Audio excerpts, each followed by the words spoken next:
get started? Yes, go ahead. Right. So before we get started, let's, since we're back to the online form again, let me just raise everyone's spirit. So we'll do 3 cheers in Toastmasters way. So I say toast and you say masters. Got it? I say toast and you say masters. We go it in 3, 2, 1. Toast. Masters. Toast. Masters. Toast. Masters. Awesome. A very good evening to all the guests, Toastmasters, and of course, all you beautiful souls. Welcome back to this week's edition of our own very podcast, How to Get Over the Fear of Public Speaking. That in itself is the Toastmasters journey. But today's week is a little special. We're going to be focusing on this word that we call fear. Like William Shakespeare says, a coward dies 1,000 deaths before he actually dies, but the valiant dies but once. That fear or that feeling that you get, or those thoughts that go around in your mind, that, oh, will she reject me? Am I good enough to get that promotion? I have got this deal in the palm of my hands, all you salespeople out there, but will he convert? I have prepared to the best of my ability, but will I freeze? This is you dying 1,000 times before actually going out there and something happens. Think about it. Is it worth it? And will it really change the outcome? No, absolutely not. Actually, thinking about this might actually make the negative outcome come true. So what are we all going to choose? Are we going to choose to get things done and then face whatever comes our way? Or are we going to keep thinking and let nothing happen? Unmute yourselves and say, former or latter? Would you choose the former or would you choose the latter? Anyone can unmute.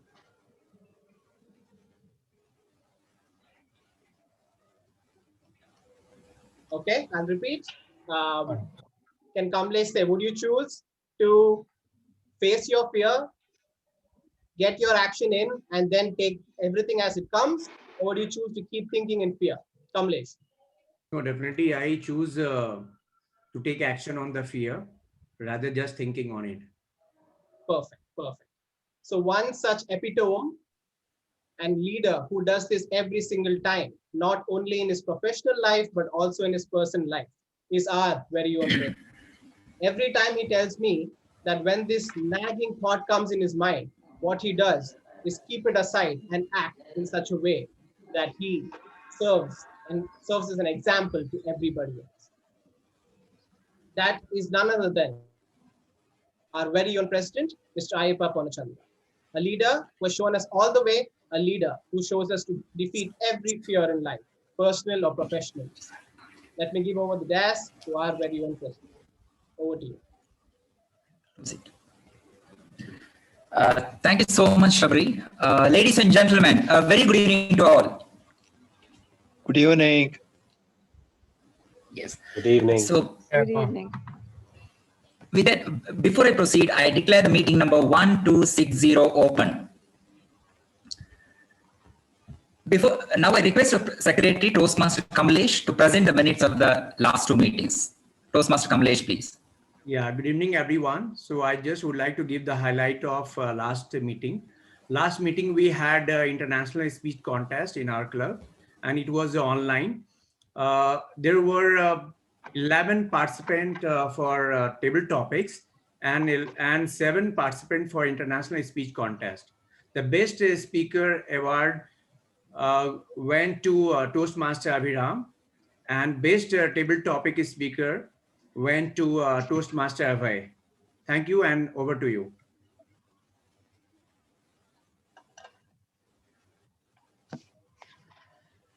Thank you, Toastmaster Kamlesh.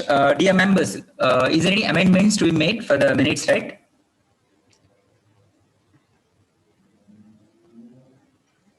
Looks like all okay. Thank you, Toastmaster Kamlesh. We have many wonderful guests in our meeting today. So due to the positive time, I request all our members to unmute and welcome our guests with a good round of applause.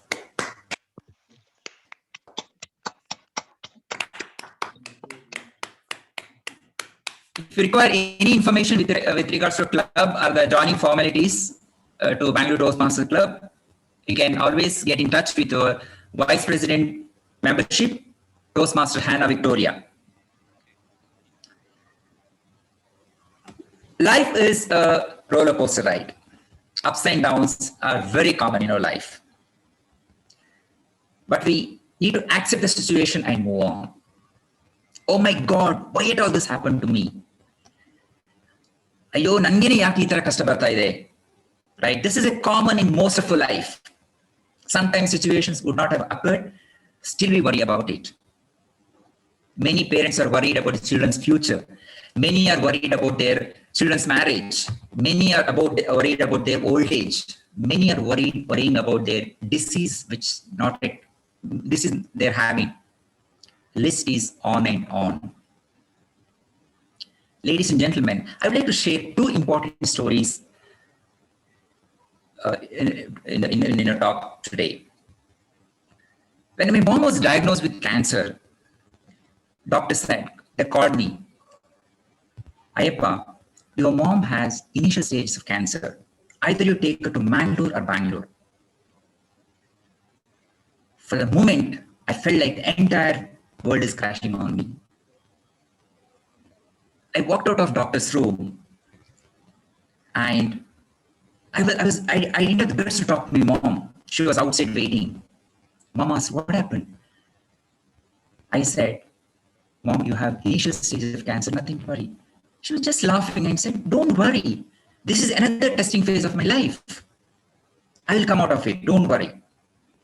She underwent rigorous treatment and she became okay. And she moved back to Coorg from Bangalore. And she survived for 6 more years. Again, it relapsed and succumbed to cancer. Again, that's a different story. But her confidence level was so high. And the moment I say cancer, it never affected to her.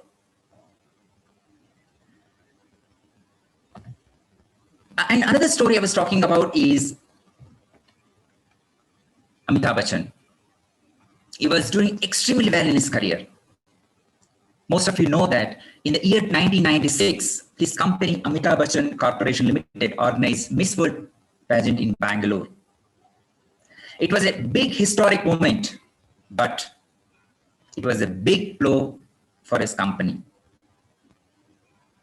In the year 1999, he was facing unprecedented liquidity crunch as substantial funds were blocked in the production and the distribution of films. Year 2000 was very bad for him. In one of the interviews said, in the year 2000, when the entire world was celebrating or welcoming the new century, I am celebrating my disastrous fortune. There were no films, no money, no company. 1 million legal cases against, and the tax authorities had put notice of recovery on my home. It was like a sword hanging on his head all the time, and he spent many, many sleepless nights. Amitabh Bachchan's friends and financial advisors advised him to close the sick company and move on in his life. But he was already he was in late 50s and he didn't quit. And things, he kept going, kept moving. He was unreasonable. He had confidence on himself. One morning, he woke up early and went to Yash Chopra's house and told him that I'm bankrupt, I had no films, and that his house was attached with the creditors. Yash Chopra then offered him a role in a movie called Mohabbatein. Later, he started doing the commercials and television programs. It was at this time he got a huge breakthrough, Kaun Banega Crorepati. It propelled him to a national stardom once again and helped in the reversal of his fortune. So, ladies and gentlemen, stop worrying. Instead of that, start taking actions. That is what is very much important. It is not about what happened, what is going to happen. Just live in the moment. How can it be done? My suggestion, my personal advice is keep your fitness level very high. It gives different approach to your life. Every morning, invest some time, at least an hour, in keeping yourself fit. It could be dancing, it could be gymming, it could be swimming, it could be running, anything which you're comfortable with. You practice this for a month, what may come. You'll see a huge change in the way you look at your life. Every day I invest 2 hours to keep myself healthy and fit. I think you too can do at least 30 minutes a day. Definitely possible. Even in Toastmasters, we are worried about not getting the content to prepare a speech. Some are worried about if I go and talk on impromptu topics, people may laugh at me. I don't know, I may not get any lines to speak. The word worries itself is a quite infectious one. Don't worry about getting the right topic for your speech. Close your eyes and look at around yourself. You'll get umpteen number of topics. First, make up your mind to give a speech on a particular date. The rest will automatically fall in place. And finally, prepare the worst case in your life. What may come? What will be the worst scenario in your Toastmasters? If your speech is not good, audience will laugh at you. That's all. Be prepared for it. You're going to be a fantastic speaker one fine day. Ladies and gentlemen, to take the meeting further, we have a Toastmaster amongst us. He is an electronics engineer graduate from BMS College of Engineering. Works as an application consultant for a leading electronic company. He loves to travel and meet new people. He has keen interest in Indian classical music, and he says he loves to sing. Hope one day he will sing in our Toastmasters meeting. He has been with BTMC for the last more than 6 months. He puts an assiduous effort to work on his communication skills. He is the club level champion in international speech contest held recently in our club. Ladies and gentlemen, please join me in welcoming the MC, the Toastmaster of this evening, Toastmaster Abhirama. Thank you very much, Mr. President. It is my honor and privilege to be the Toastmaster of the day. Namaskara, BTMC. Namaskara, BTMC. Namaskara. A very good evening to all my dear fellow Toastmasters and guests. Once upon a time, a criminal committed a crime. He was caught and sent to the king for his punishment. The king told him that he had 2 choices of punishments. He could be either hung by a rope, or he could take whatever is behind that big, dark, mysterious, and scary iron door. The criminal quickly decided on the rope. As the noose was being slipped on him, he turned to the king and asked, "King, by the way, out of curiosity, I just want to ask, what's behind that door?" The king laughed and said, "It's funny. I offer everyone the same choice and nearly everyone picks the rope." The criminal was not happy. I said, "King, I know, but tell me what's behind that door. I mean, obviously, I'm not going to tell anyone. I'm about to die." The king paused and answered, "Well, there is freedom. There is freedom behind that scary door, but it seems most people have this fear of suffering that they immediately take that rope." Ladies and gentlemen, the fear of suffering is indeed worse than the suffering itself, because most of the time we are simply assuming the suffering when there is actually no suffering. Why should we let the fear of suffering come in the way of our path to glory? Let the fear of suffering, let the fear shall never be a limitation or a hurdle in realizing our dreams. The second most feared thing in the world, any guesses? The second most feared thing in the world is Public speaking. exactly public speaking. A gentleman by name Ralph C. Smedley realized this at a very young age.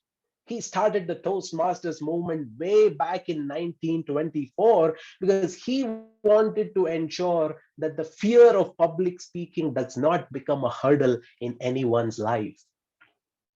Toastmasters movement has helped thousands of people become great communicators, speakers, and leaders of the world. It has helped so many people overcome the fear of public speaking. To help further the interests of the Toastmasters and to ensure that the benefits of the club reaches to as many people as possible, four gentlemen, Mr. Robinson de Souza, Dr. Sirajur Rahman, Mr. Claudius Pereira, and Mr. Anil Rego together found the BTMC, Bangalore Toastmasters Club, in the year 1997. When they started the club, there were hardly any members. They paid the membership fee from their pocket to get the people into the club. And today, there is a huge waiting list to join the club. And I must tell you, I have been on that waiting list for the longest period of time. This week, on the 22nd of February, we celebrated the 144th birthday of the founding father of Toastmasters, Ralph C. Smedley. On the occasion of the great man's birthday, I request you all to unmute yourself and give a thunderous round of applause. Let us show our gratitude to Ralph C. Smedley and to all the founding members of BTMC, to all the past and present office bearers of the club, and to all the members who made BTMC what it is today.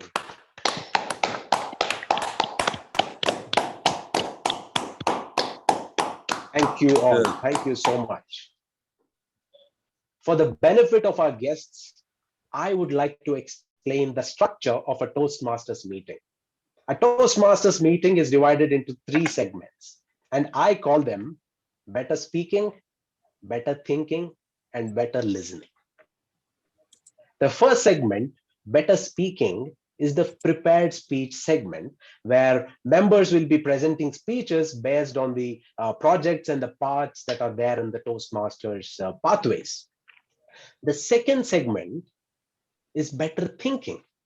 It is the table topic segment where members think and speak on their feet. This segment is also known as the impromptu speech session. Now, the third and the final segment, and according to me, the most important segment, better listening.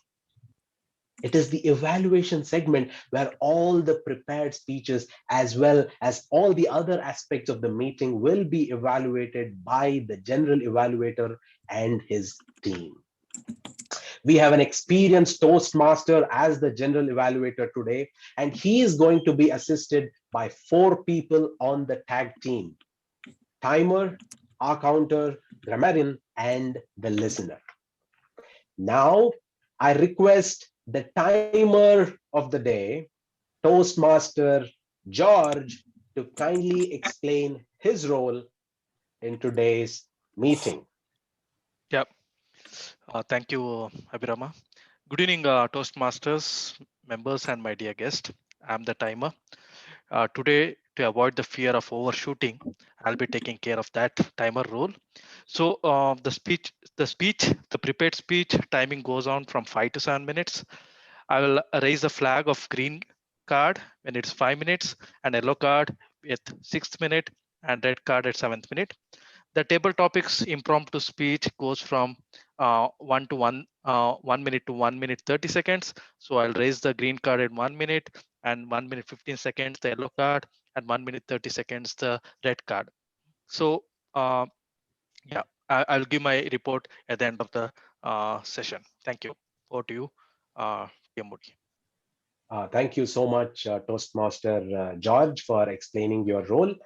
We look forward to your timers report.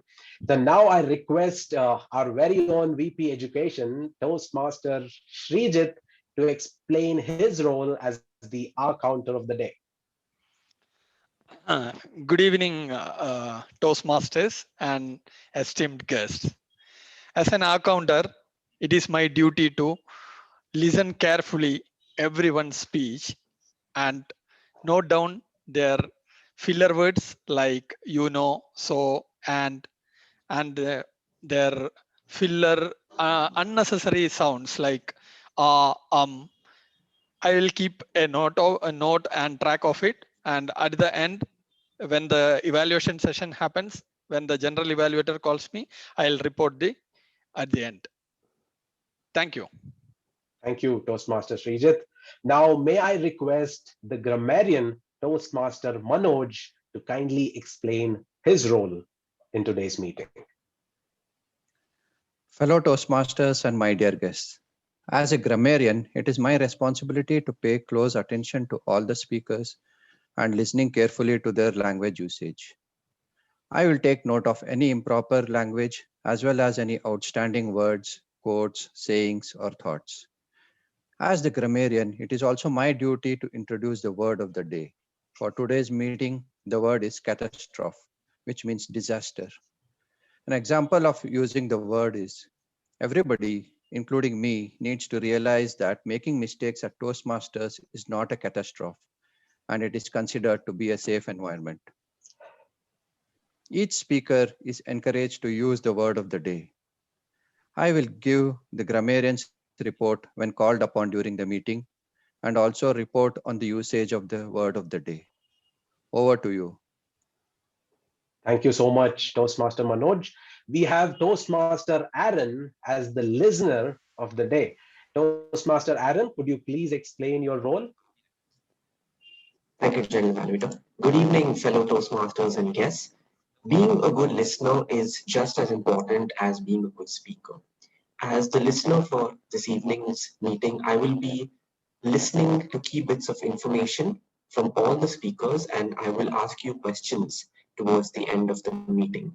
And in a special twist in today's meeting, I will hold a mini competition towards the end to determine the listener of the day, and surprises up for grabs. So stay tuned in, and I will come back to you towards the end of the meeting. Thank you.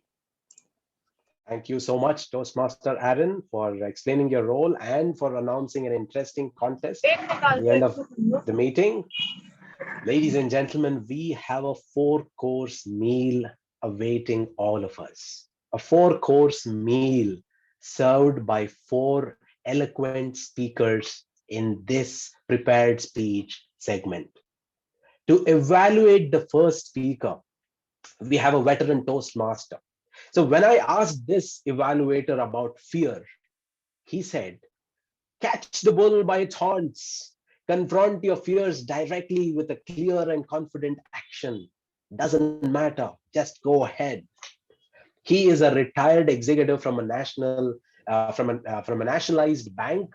I request Toastmaster Richard D'Souza to kindly read out the project guidelines for the first speaker of the day. Toastmaster, fellow Toastmasters and distinguished guests, the purpose of this project is for the member to present a speech on any topic, receive feedback, and apply feedback to a second speech. Speech length, 5 to 7 minutes. Over to Toastmaster, please. Thank you so much, Toastmaster Richard D'Souza. The first speaker of the day is an internal audit executive in a private hospital.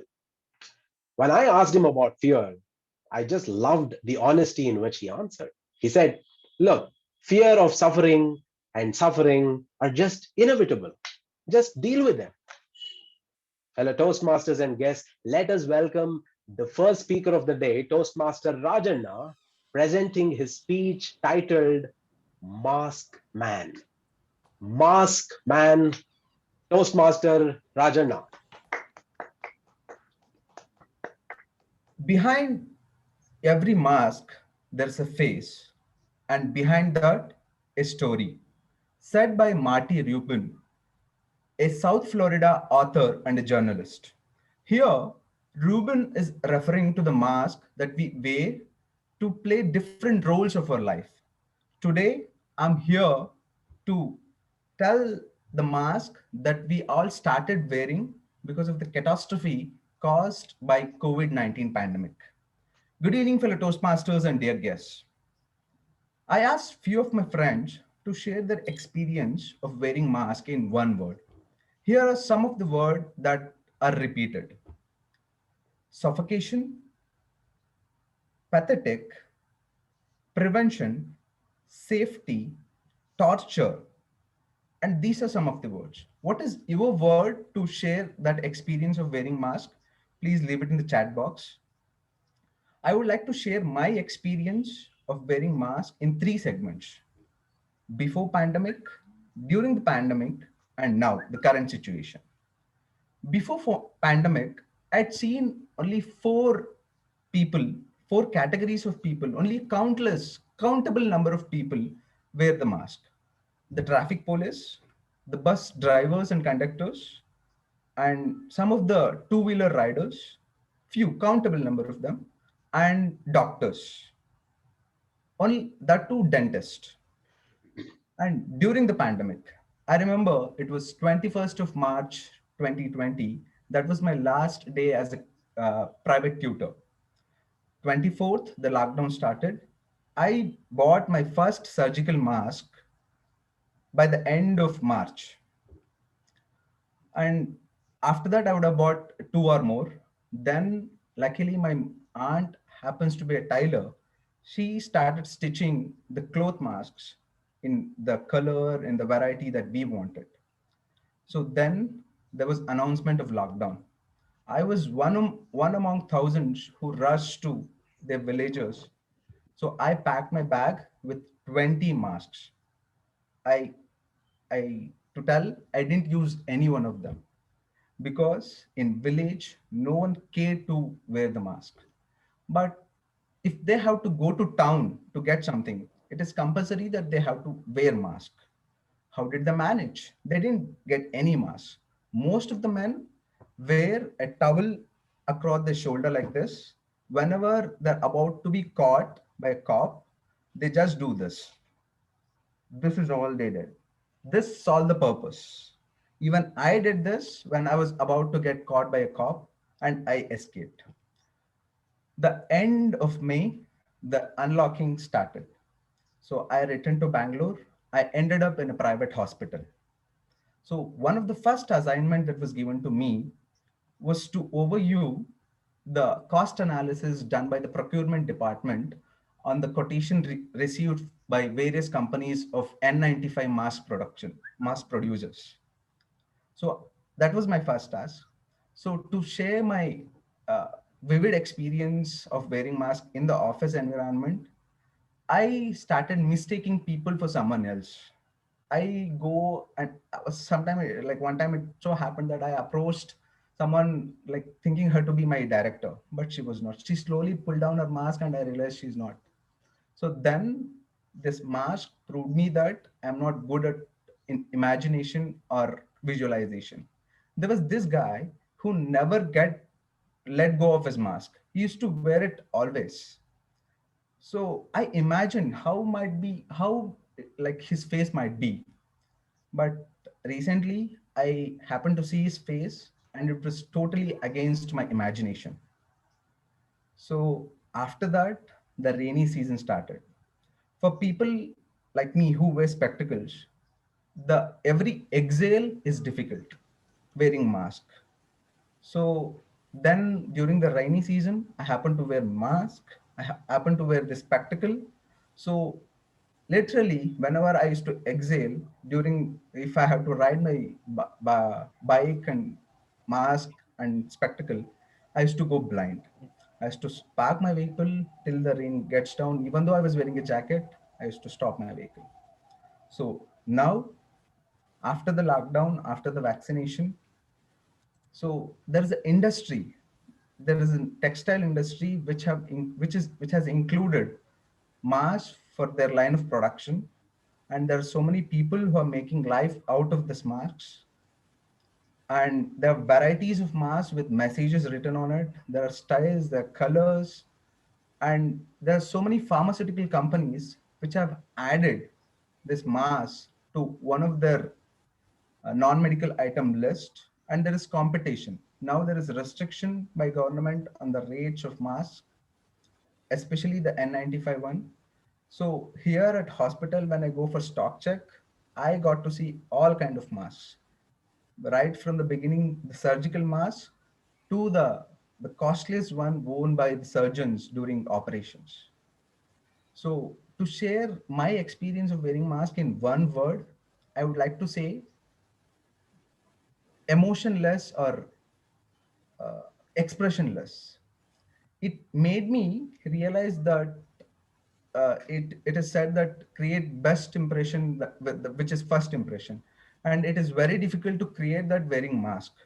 And like we'll not be able to see what the people are like actually like trying to convey.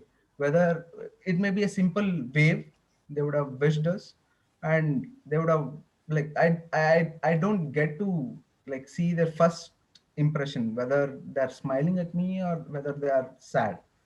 So to conclude, I would like to say it's very difficult to create best first impression wearing mask. Over to you, Toastmaster. Thank you so much, Toastmaster Rajanna. This has been the story in all our lives post-COVID.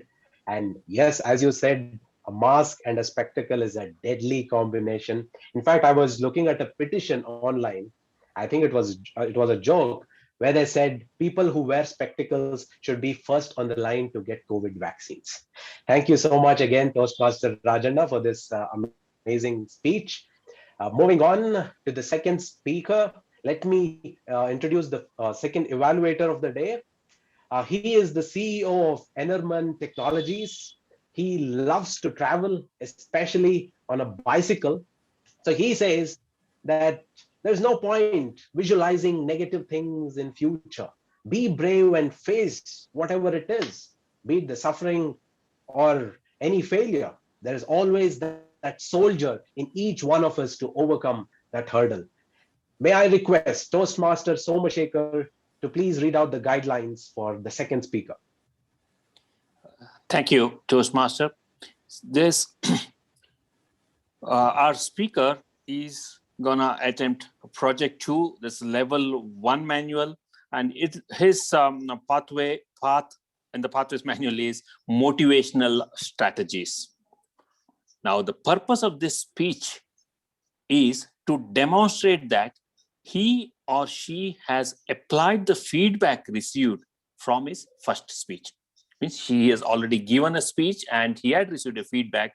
Now our speaker is gonna attempt it one more time, wherein he will incorporate that feedback. So over to you, Toastmaster. Thank you so much, Toastmaster Somashekar. Our second speaker works for IBM. His fear was and is public speaking. And he feels that the Toastmasters platform has helped them in a big way to overcome the fear of public speaking to a large extent. Ladies and gentlemen, let us welcome Toastmaster Sudipto Ghosh presenting his speech titled A Dialogue for the Gods. I repeat, A Dialogue for the Gods. Toastmaster Sudipto. Mother, rays from your downcast eyes melt my heart, like sun rays melts ice caps on the mountains. Your voice creates a strange aching in my heart. Unravel the mysteries of my birth, so linked to thee, O unknown lady. Those words were the plaintive cry of a son abandoned at birth. Mr. Toastmaster, fellow Toastmasters, and dear guests, today I bring to you excerpts from Rabindranath Tagore's epic poem Karno Kunti Shangbad, which describes the decisive dialogue between Karna and Kunti at the height of the epic battle at Kurukshetra. I would highlight three important facets of the dialogue. First, Kunti's revelation that she bore Karna as her firstborn. Then Kunti's entreaties to Karna. And lastly, Karna's response. Well, to start off with, Kunti's revelation, to which we saw at the start Karna respond. Unravel the mysteries of my birth, so linked to thee, O unknown lady. Have patience, my son.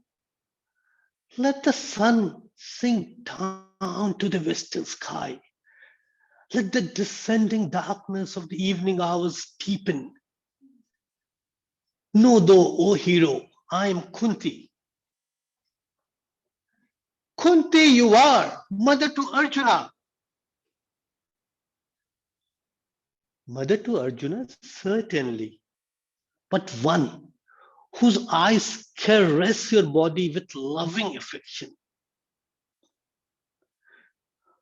Oh, lady, say again, I am your son. My son. But why then did you abandon me in an inglorious manner into an unseen, unancestral, and unfamiliar world? Why have you thrown me to the tide of perpetual neglect? Have patience, my son. Let your words lacerate my heart into 100 parts. I've committed a grievous sin. But before the flow of words begin in your tongue, in that mute tongue, forgive me, forgive your base mother.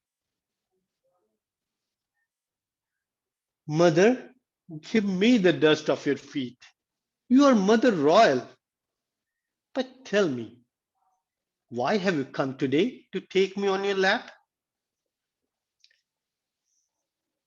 We now move to the second facet of the dialogue, that is Kunti's entreaties to Karna. Son, I beg of you something. Let me not go empty-handed. Asking from me? Ready am I at your bidding to stake everything at your feet. Son, I've come to take you back. And where would thou take me? In my famished heart, on the laps of a mother. Blessed you are with 5 sons, and I am bereft of all family renown. A petty king am I. Where would you fit me? I would place you at the top. You are my firstborn, the foremost amongst my children. This now leads us to the concluding part of the dialogue where Karna responds to Kunti's entreaties. But before Karna could begin his response, he heard a loving voice from the distant disk of the sun. Kunti speaks the truth. Follow your mother's advice, Karna. Great good would come if you do so. That was the loving voice of the sun god speaking out of paternal affection. But neither the sage advice of Surya or the soulful entreaties of Kunti could sway Karna from his righteous path. Mother, I am the son of a charioteer. Radha is my mother. Let the Kauravas be Kauravas and the Pandavas be Pandavas. Envy do I none. Son, come back with me. Sit on the bejeweled throne and rule the kingdom unchallenged. Throne? One who has been deprived of mother's affectionate bond. You promise him kingdom? Mother, the riches which you deceived me once is beyond your powers to restore. At the very hour of my birth, at one stroke, you severed me from my mother, from my brothers, and from my royal connection. If today I disown my sooth mother and rush to the throne, why, shame upon me. But mother, your request would not go in vain. I promise not to kill on the battlefield any of your sons whom I have the power to kill. I will kill Arjuna and enjoy the fruits of victory. Or Arjuna would kill me, and that would be a glorious end too. But bless me, mother, at this hour of parting, that neither the desire for victory nor the lust for fame may I walk the wrong paths from that of a hero. Yeah, it's 7 minute got over. Yeah. Friends, I want to leave you with something to ponder upon. Can we emulate the loyalty, the sacrifice, and the righteousness of Karna in our own lives? Can we?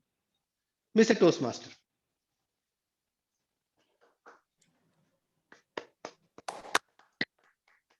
Thank you so much, Toastmaster Sudipto, for gracefully enacting the longingness of Kunti, the mother, and the frustrations of Karna, the son. Thank you so much once again. The next. Abhirama. Yes. Yeah, sorry to interrupt. Yeah, I'm not able to share George. I'm not able to share my screen for the timing. So I need to restart my system or something. So I'm not able to share my screen. So sorry for that. So I think if you are made the host, I think you should be able to join George. Toastmaster Srijit, could you please help me with that? Or he can announce orally. Okay. As an alternative. Yeah. Sure. If Abhiram permits him, he can announce orally the timings.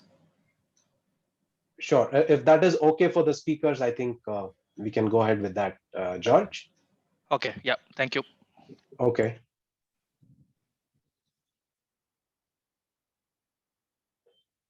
So our next evaluator is known for his witty sense of humor.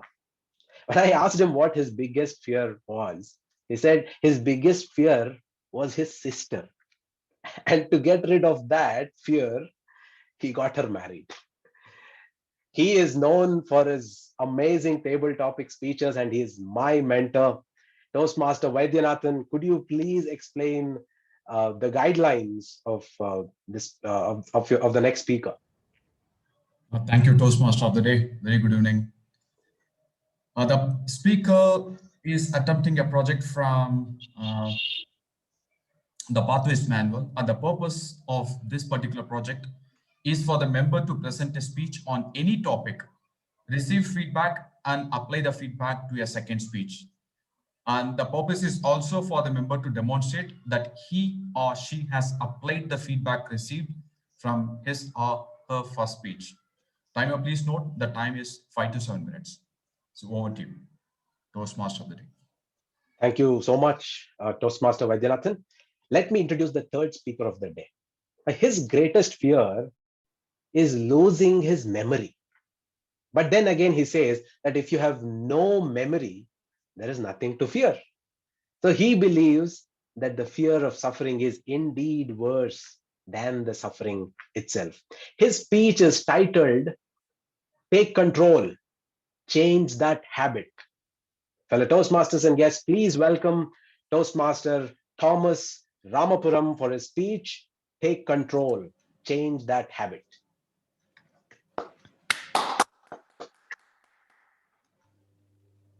Thank you, Toastmaster, fellow Toastmasters and guests. Discipline is choosing between what you want now and what you want most. These are the words of Abraham Lincoln. We all have habits. It could be good, it could be bad. But what we try to achieve is to cultivate the good habits and to abandon the bad. Habits do not need to be thought through. It's just like you keep doing it even without thinking about it. I'm sure the first time you did it, it was not a habit, but you do it again and again and again, and voila, you have a habit. It makes you who you are.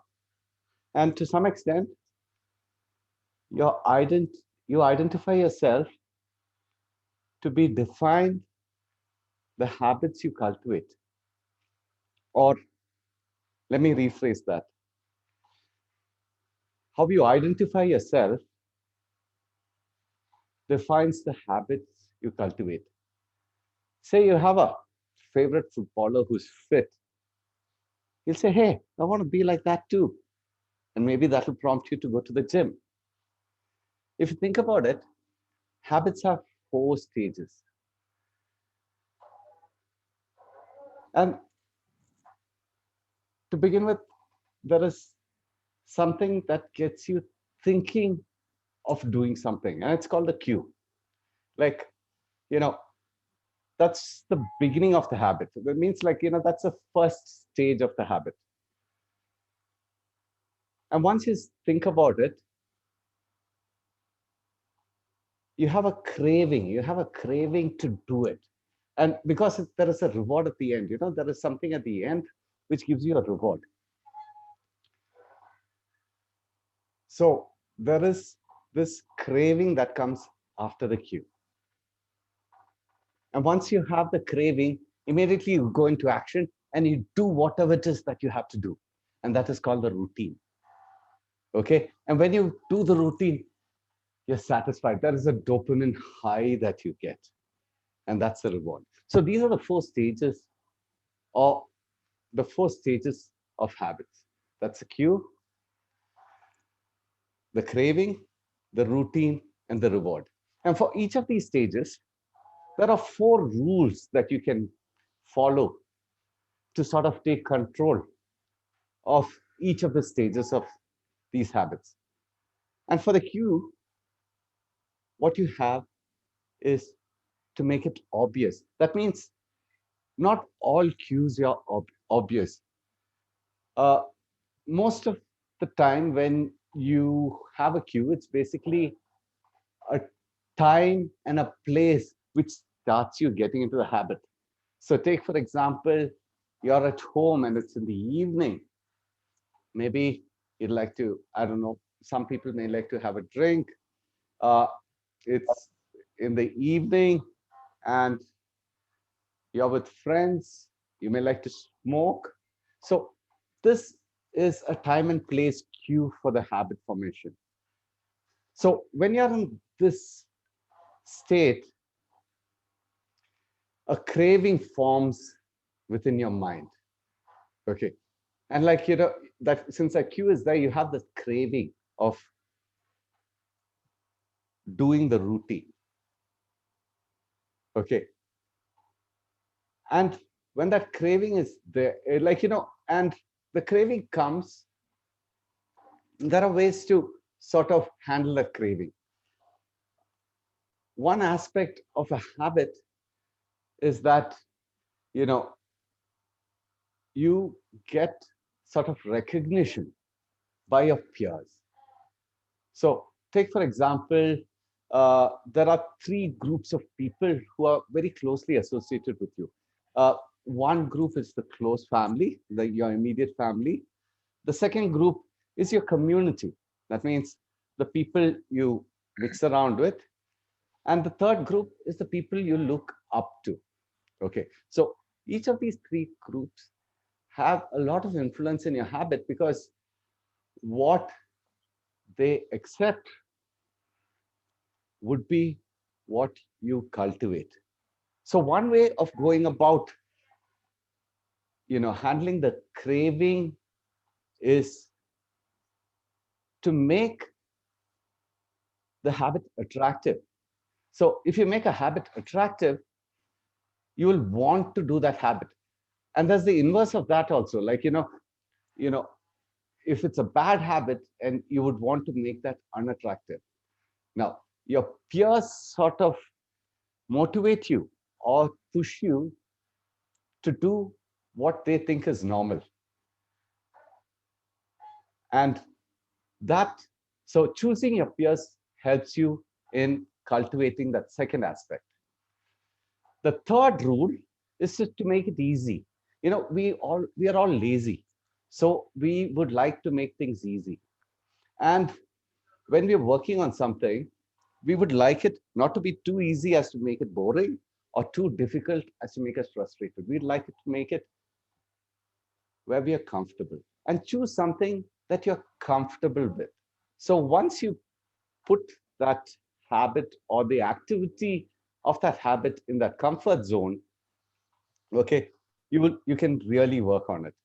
And the fourth aspect of this is the reward, or to make the habit satisfying. To make the habit, so the three aspects that we talked about earlier were the things you do to control the present habit. But this aspect of making it satisfying is so that you repeat this habit again. And this is something which is sort of focused on the future. So to summarize all this, we have 4 stages of the habit, which is the cue, the I would say the earning or the craving, the routine and the reward, and the 4 rules, which is basically be making it obvious. And the converse of that is making it what you call invisible. 7 minute over. Okay. The second is basically, making it attractive. The third, making it easy. And the fourth, making it satisfying. So I'd like to finish by saying, good habits once established are just as hard to break as bad habits. Thank you. Thank you, Toastmaster. Thank you so much, Toastmaster Thomas, for giving us the tips to change our habits. In fact, it reminds me of what Warren Buffett said. So chains of habit are too light to be felt until they are too heavy to be broken. So let us change our bad habits and let us change our life. For the next evaluator, join the Toastmasters, to express his thoughts in an articulate manner. And he loves to listen to audiobooks. And his biggest fear is repeating the same mistakes in life. That's a good fear to have. Toastmaster Sanjay Rao, could you please explain the guidelines for the next speaker?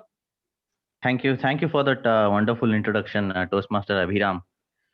So the purpose of this project is for the member to present a speech on any topic, receive feedback, and apply the feedback to the second speech. That's the purpose, and I wish the speaker good luck on his speech. Thank you. Over to you, Toastmaster Abhiram. Thank you so much, Toastmaster Sanjay. Our next speaker is a sales professional in the banking sector.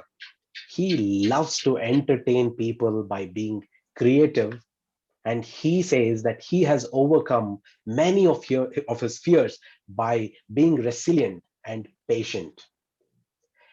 Please welcome our next speaker, Toastmaster Amit MS with his speech titled Find Your Instruction Manual. Find Your Instruction Manual, Toastmaster Amit MS.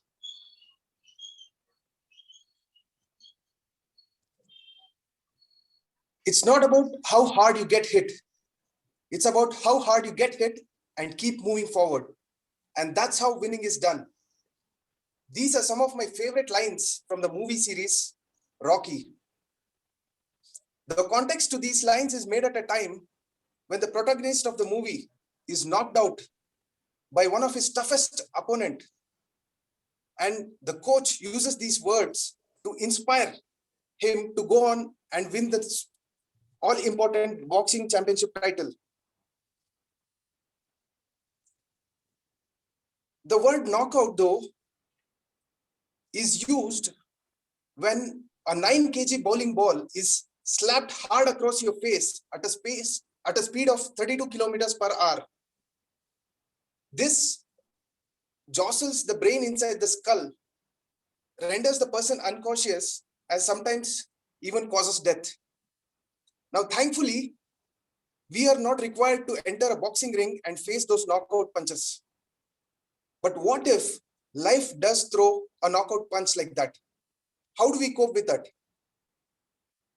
Let me share you my story. Way back in 2010, I had just graduated, waiting to get a job. At the same time, something catastrophic happened to me personally. Never mind the details, but it was much similar to the loss of a loved one. I was devastated, depressed, and directionless. I felt I had fallen into an abysmal low of never-ending well, of which I could never make it out of. But just to ensure that I keep moving forward, I managed to enroll myself in a post-graduation course. During this course, we were taken out for an outdoor activity as an orientation program, out of which rappelling was one of the activity. Rappelling is where you climb down a mini boulder or a mountain with ropes tied down your waist and also one to climb down.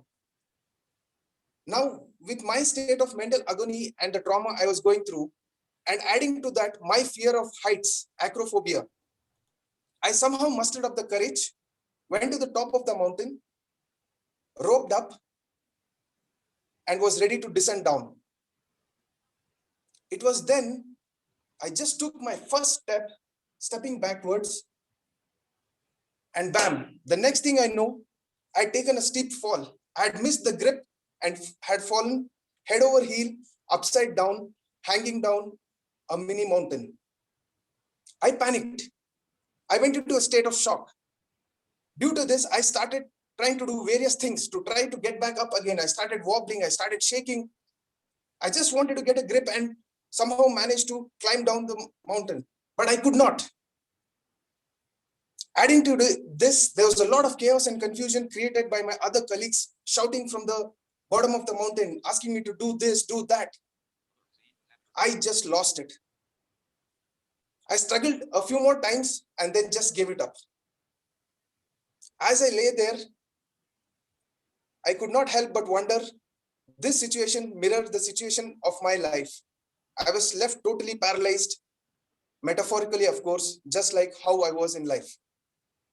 The only thing I could do was look up at the heaven or skies for help.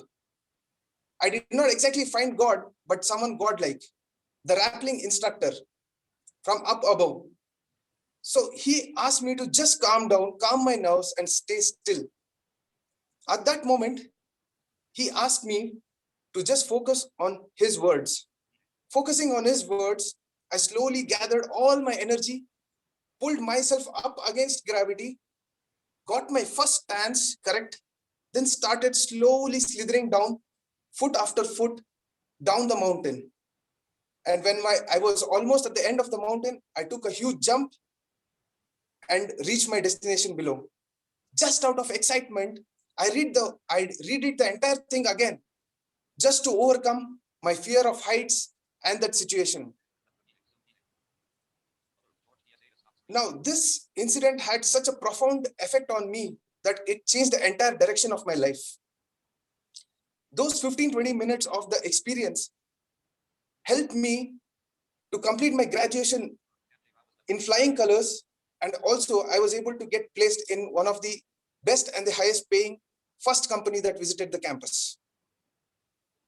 So the point I'm trying to make here is, many times in life, all of us end up in situations where we are left clueless about what to do next. The only thing I could derive out of this incident from my own experience was to somehow seek help. A boss, a mentor, a coach, a colleague, anyone whom you look up to, or at least your own intuition. Because at the end, it's not about how hard you get hit. It's about how hard you get hit and still keep moving forward. And that's how winning is done. Over to you, TMOD. Thank you so much, Toastmaster Amit. I was living through my memories when I was rappelling for the very first time in the first year of my engineering course. It was on the very first day of my engineering course, I rappelled down one of the walls of BMSE. And yes, as you said, when we fail to do what we want to do, we need something. We need an instruction manual. And in Toastmasters, we have mentors who provide that instruction manual and help us sail through this wonderful Toastmaster journey. So let us all be grateful for the Toastmasters and the mentors that we all have on this journey. Thank you so much, Toastmaster Amit. And by the way, did you steal my virtual background?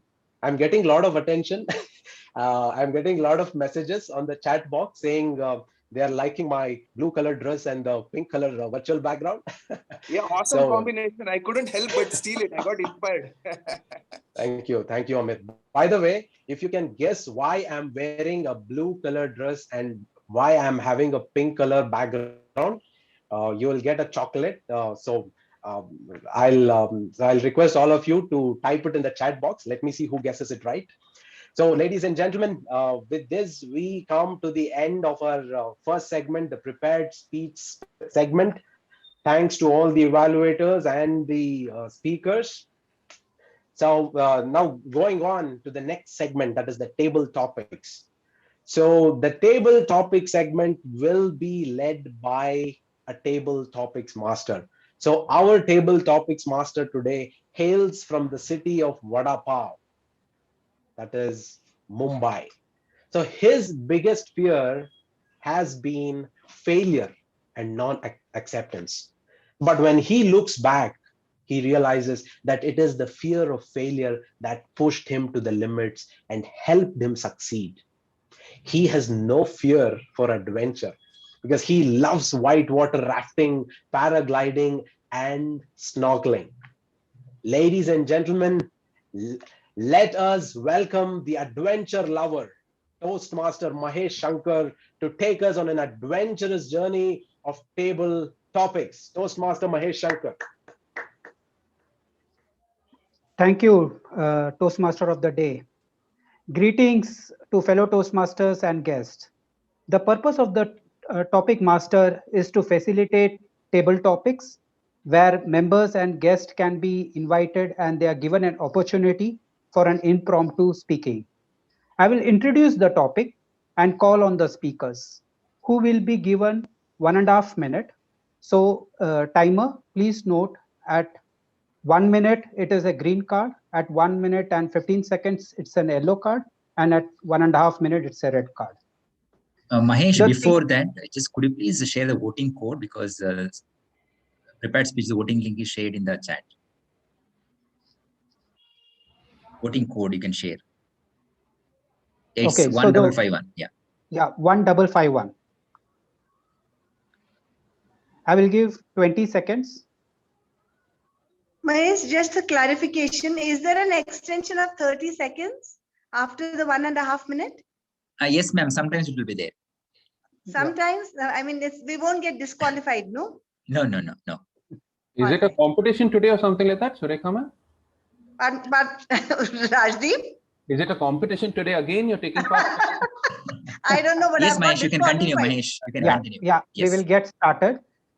So to avoid any kind of a catastrophe, I had planned for an event which was more of a wheel of fortune. But to consider a timing in mind, what I've done, I've just impromptu, I've created the chit which I will be showing in front of you, and I will be picking up those names, and then I will be sharing also the topic. Just give me a second. I will share my screen.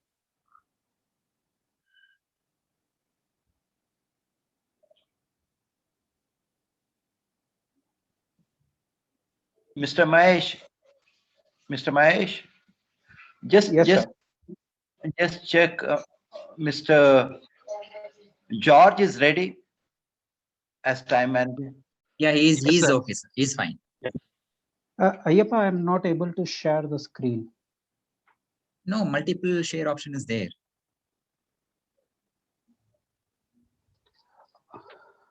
Okay, since it's not working, we'll not waste time. What I will do here is I will read out the quotes. So basically, I am going to share the quotes from famous personalities, sports person, or even from freedom fighter. So I have received names of those participants who want to participate. So I have it in front of me. I will pick one of the chat and randomly. I want to speak today, so you add my name also. So first one is Mr. Robinson D'Souza. So the topic for you is the harder the battle, the sweeter the victory. It is by Les Brown. I repeat, the harder the battle, the sweeter the victory. Over to you. Thank you, Mr.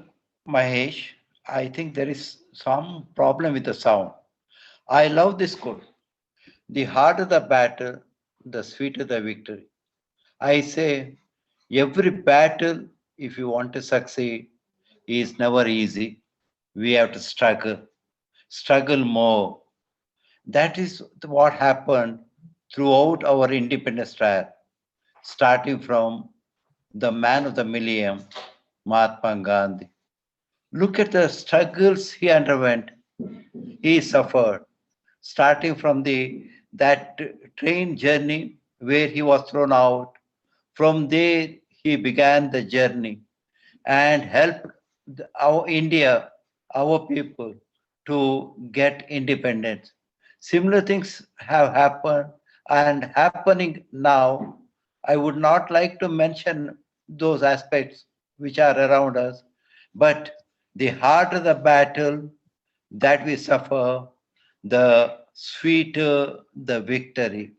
We thank all those people who have shown us the way to win the battle. Thank you. Thanks a lot, sir.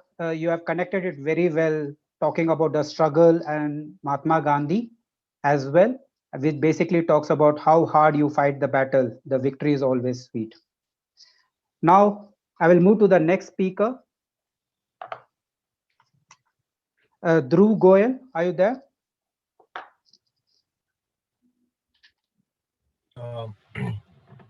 Am I audible and visible? Yes. So the topic for you is, if you judge people, you have no time to love them, by Mother Teresa. I repeat, if you judge people, you have no time to love them. Over to you. Okay. When we meet someone, what is our perspective or our judgment of that person? Maybe by looks, maybe by what he is wearing, or maybe how the way he or she is talking. So what comes our first judgments, we cannot stop them. I believe that, like, we make some first impression, we get some first impression from him or her. But I do believe that if we dig a more deeper, if we delve into him or her more better, we can see many more aspects that we can take them as positives, and then we can enrich our experience and also make great and very friendly connections. So what Mother Teresa say regarding this, I duly believe that it is true. If you are judging someone, so you are not loving them.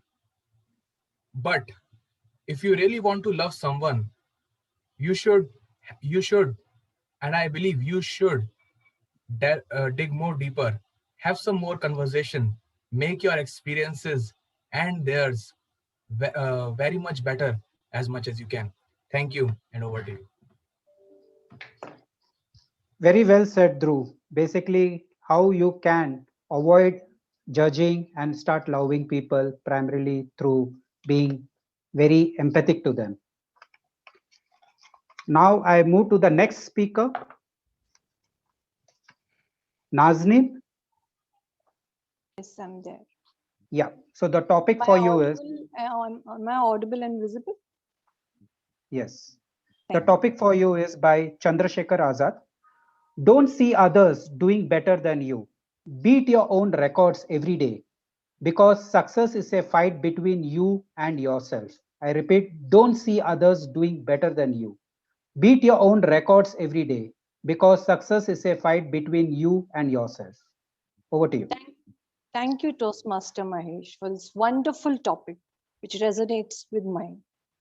I definitely feel, and I never compare myself to anyone other than making the best of myself. Because I firmly believe that a person in the 21st century should be open-minded. If you want to challenge someone, challenge yourself. Why do you have to challenge somebody else? What lackings you've got, make the best out of yourself. In this world of pretense, I choose to be an original. I do not like to follow. I like to definitely take the help of others, learn from their mistakes and their challenges, and definitely I believe that this is a quote which resonates with with what I believe firmly in. Thank you for this lovely topic that you gave me, because I want to make myself better at Toastmasters, and that is the reason why I joined Toastmasters. And this has given me a great platform. Thank you so much. Over to you, Toastmaster. Thanks a lot, Nazneen. Being original, what a phrase. Thanks again. Moving on to the next one. Sureka. Yes, please. Yes. This is a quote by Bruce Lee. The successful warrior is the average man with laser-like focus. I repeat, the successful warrior is the average man with laser-like focus. Over to you. Thank you so much. So this reminds me of an experience which Dr. Vishal of HCG Hospitals told me. He said once he had been to Harvard to deliver a lecture, and that evening he was spending with his professor. After dinner, the professor asked him to have a look at some of the reports. Dr. Vishal went through the reports and saw that the case was absolutely hopeless. The cancer had spread far and wide. There was absolutely no chance of recovery at all. The professor then smilingly looked at him and said, Vishal, why don't you have a look at the date and the name on those reports, son? So because the professor was about 77 years old. Vishal was shocked. The reports were 17 years old and they bore the professor's name. He said to himself, how is it possible that the professor is even alive today? He should have been dead several years ago. Knowing what his thoughts, the professor said, Vishal, today I'm alive because of two doctors. One is Dr. Hope and the other is Dr. Jesus. And so whenever my case was pronounced as absolutely hopeless, you know what I did? I said two things to myself. The disease has passed away, never to return. And with Jesus, all things are possible. So friends, because this doctor had put on the spiritual armor of hope backed by faith, his spiritually creative mind power, coupled with God power, prepared the best result for him. And though the cancer conspired and perspired, God power and faith power left him inspired. Over to Table Topics Master. Wow. Dr. Hope and Dr. Jesus. Thanks a lot, Sureka ma'am. Thank you so much. Moving on to the next speaker, Vinay Ramana. Are you there? Vinay? Yes, Mahesh, I'm here. Okay, I hope great. everyone can see and hear me. Sure. Yes. You got a wonderful topic, by the way, by Michael Oh, Jordan. is that right?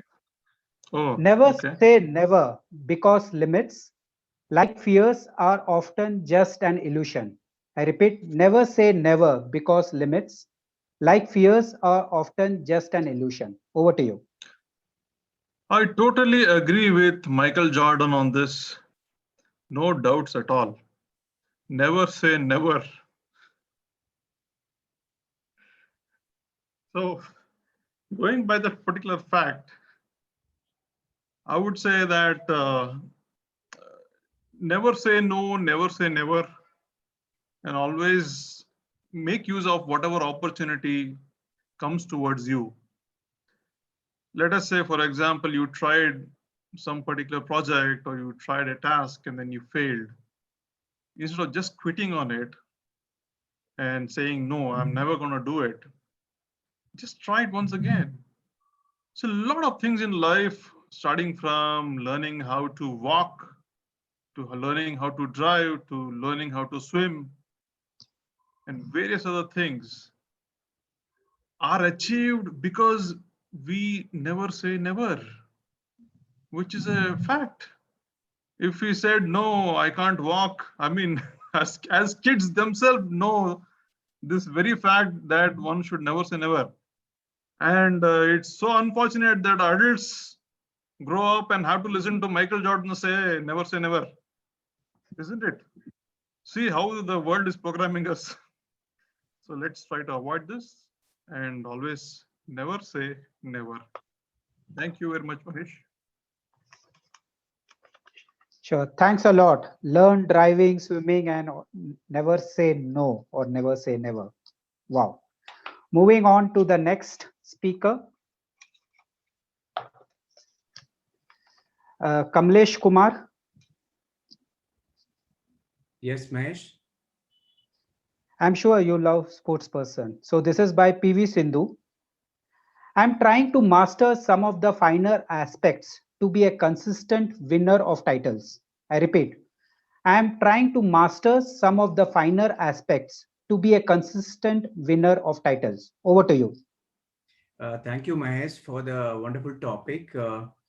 Yeah, one thing that I have also admired and learned that consistency is key to success.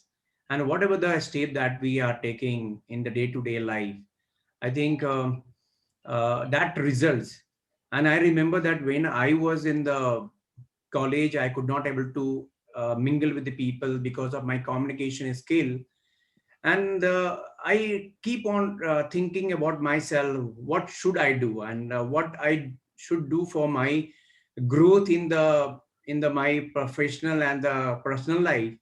And I started working towards it. And I'm happy that when I was working in a production department, and because of my sheer interest in the marketing, and because of I worked hard in my communication skill, I got into the production to the marketing. And today I'm happy that coming from the small place Jamshedpur and travel a lot in the eastern part of the country from a smaller place like Guwahati. And because of my sheer hard work and perseverance, I reached to the bigger city like Bangalore, and I'm handling the bigger account of the company. So that is what I feel, that anything that you want to master, the consistency is important, and that is the results bigger success. Thank you, and over to you. Very well said, Kamlesh. You basically touched upon why you are in Toastmaster, and this is definitely going to take you to many more accolades. Moving on to the next one. Vijay Kalkundri. Vijay Kalkundri, are you He's there? not there, Mahesh. He's not there. Okay. I'll move to the next speaker, Lokesh Talale. He's not there. Okay, then I will give this to Jose Paul. Yes, Mahesh. Yes. Hi. Yeah, this is by Dwayne Johnson, The Rock. I'm sure you know. Blood, sweat, and respect. First two you give, last one you earn. I repeat, blood, sweat, and respect. First two you give, last one you earn. Over to you. Mr. Topic Master, fellow Toastmasters, and dear guests. I think what he, in simple words, what he really meant was that you put in hard work and the reward is respect that you earn. Now, we know that there is no shortcut in life. And all the people that we know of who have been successful in life have one thing in common. They have really worked hard, toiled hard, and that is the sweat we are talking and the blood that they gave. Because without that, there is no way that they would have achieved what they had achieved and the self-respect and the respect that they basically earned. So I fully agree with Dwayne Johnson, who is definitely one of the role models of several people for the way he has come up in life, the sacrifices he has made, and the heights he has reached. Over to you, Topic Master. Thank you. Thanks a lot, Jose. I have two more topics to cover. The next one I will call upon Rita Das. Are you there on the call?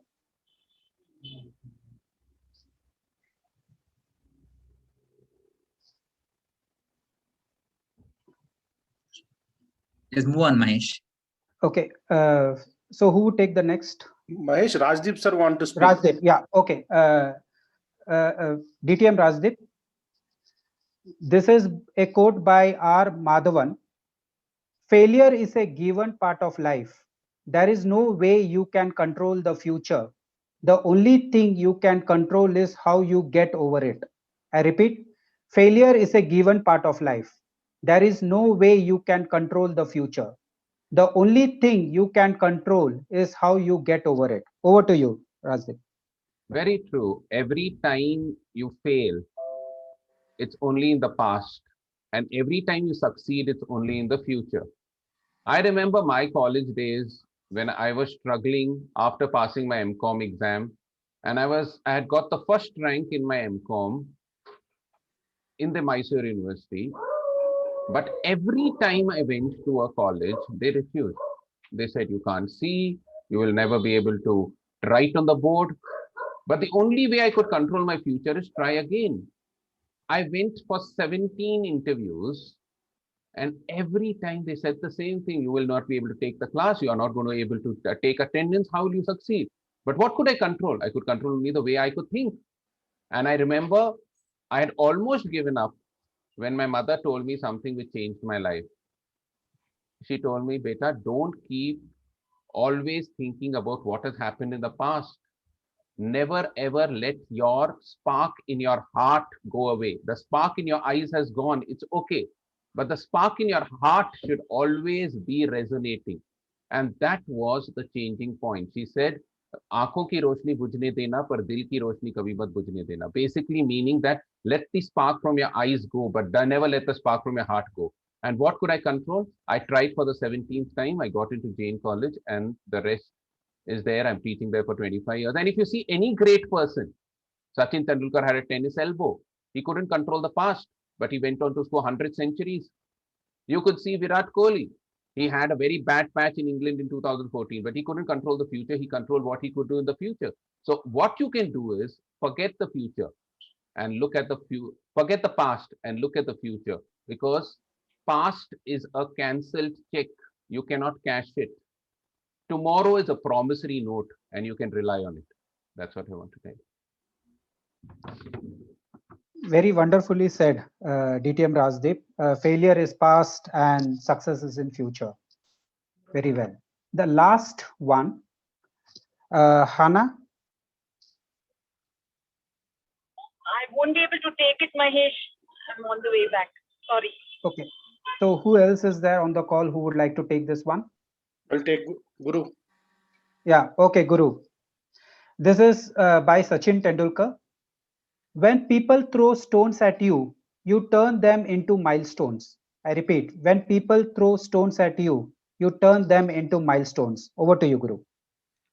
Thank you, Mahesh, for a great topic. And good evening, Toastmasters, and welcome guests.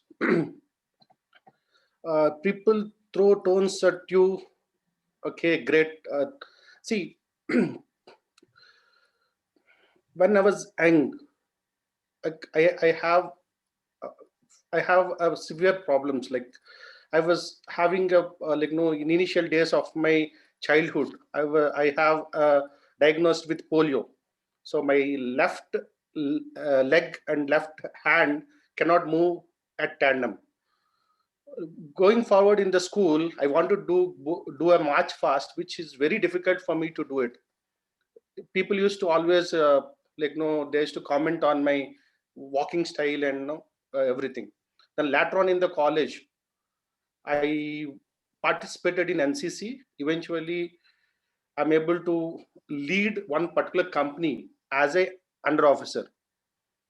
Secondly, I have a stammering problem. I can't speak properly.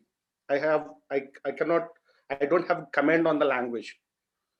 But I have taken area sales, which need to communicate every day, day in and day out. Today, I heads an organization as a vice president sales.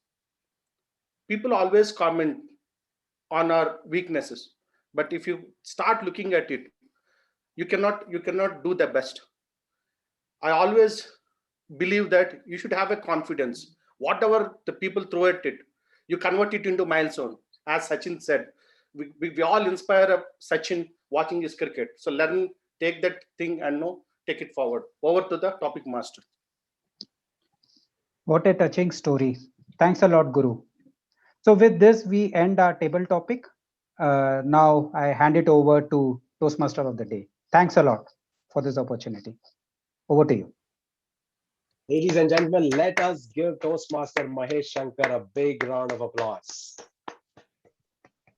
Thank you so much, Toastmaster Mahesh, for all those thought-provoking table topics. You really made all the members think and speak on the feet.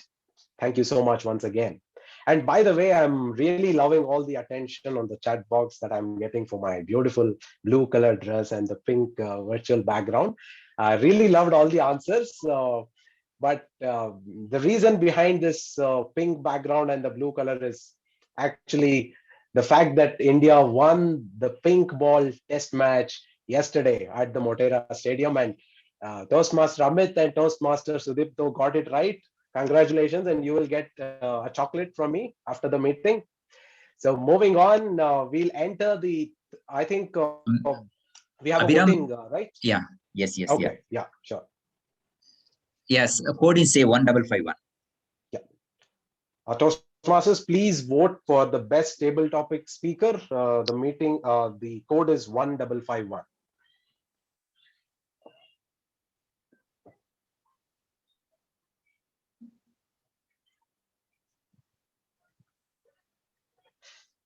Toastmaster Vaidya, you were expecting Narendra Modi Stadium?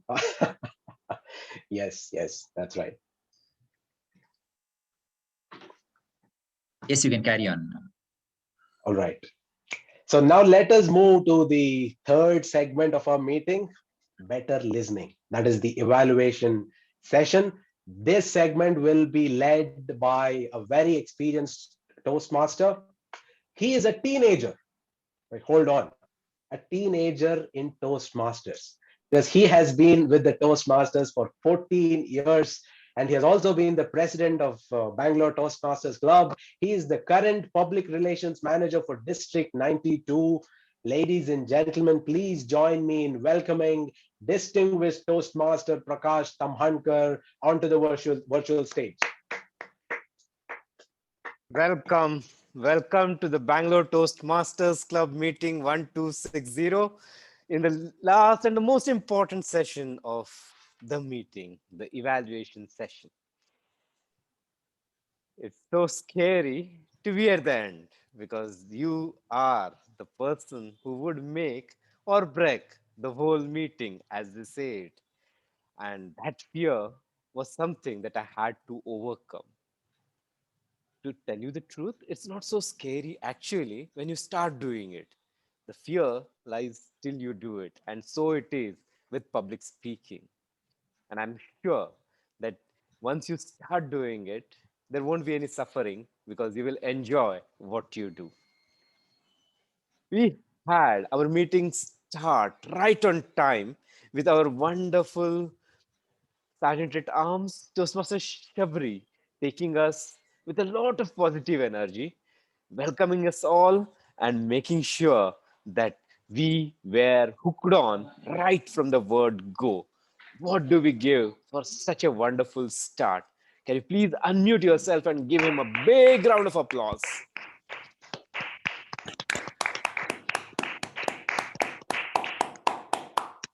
One aspect, Toastmaster Shabri, which I was passionately looking for, were the rules of Toastmasters that I would love to hear about, because there are always some guests who may not know those rules.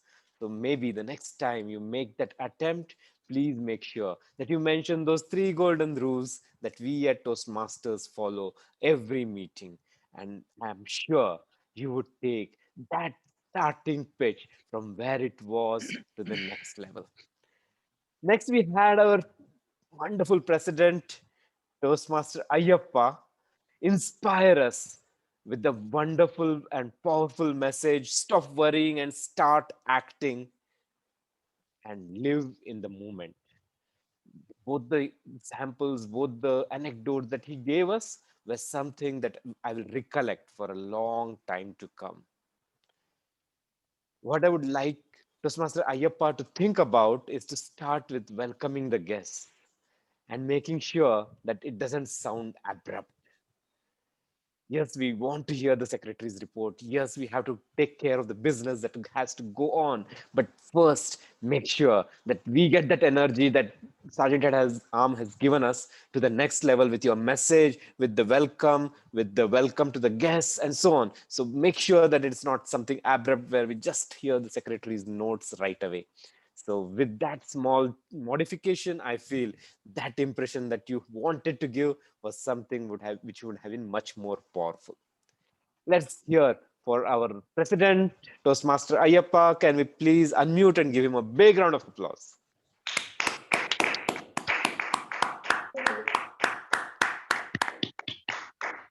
Toastmaster Kamlesh, you are so succinct in what you wanted to say. You are clear with your message, as a secretary should be, and covered what you wanted to cover in those 2 minutes given. For that lovely secretary's report, can we hear it for our secretary, Toastmaster Kamlesh? Please unmute and give him a big round of applause.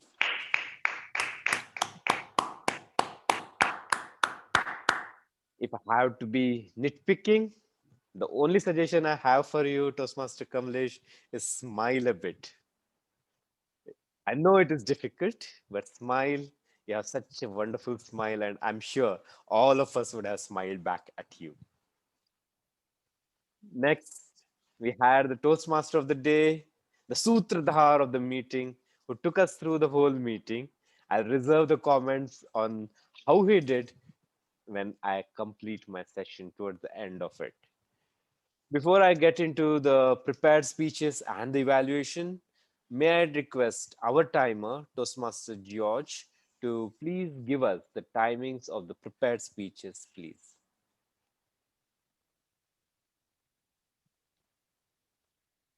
Toastmaster George. Yes, yeah. Thank you. So the prepared speech, all were in time. Only Sudipto took around 7 minutes 40 seconds and Thomas 7 minutes 30 seconds. Other two speakers are well at time.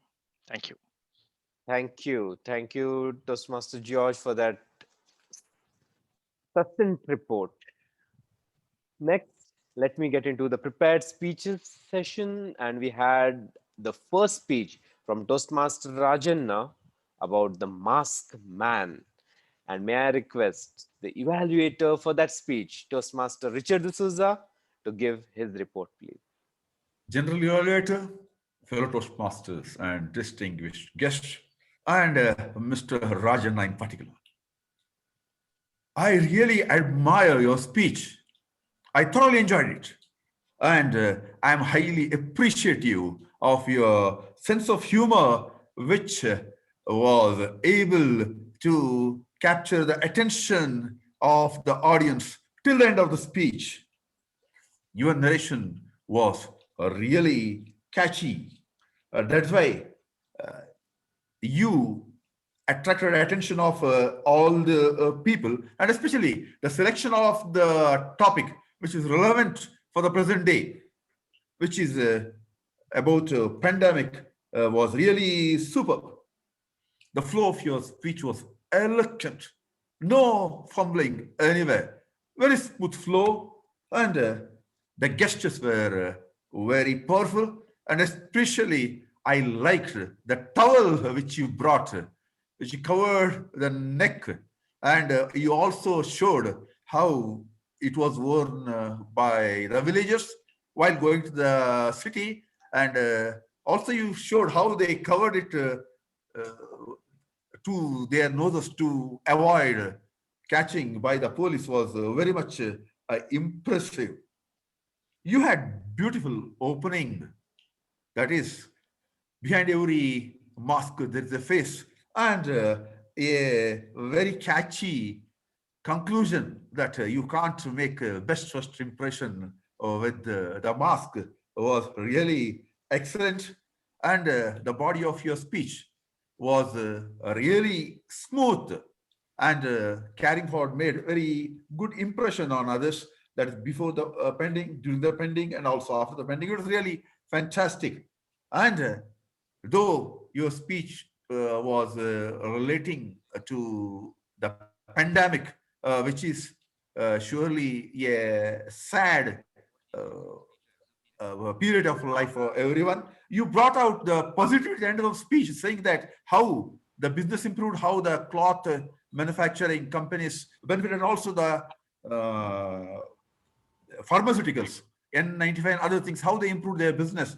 You brought out that very well. And to be frank with Rajanna, I could not point out, I can't point out any pitfalls on your speech. And only suggestion I could make you to challenge yourself is to come behind the mic many a times, so that we will be able to listen to you so often with your impressive speeches. A big round of applause to Mr. Rajanna. Over to General Evaluator, please.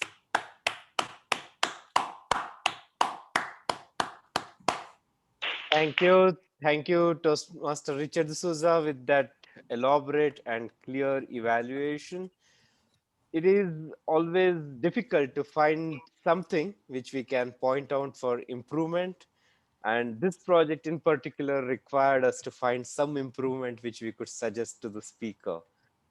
If I were you, I would have probably suggested to stand and speak as one of the opportunities to show more body language and make it a little more impressive.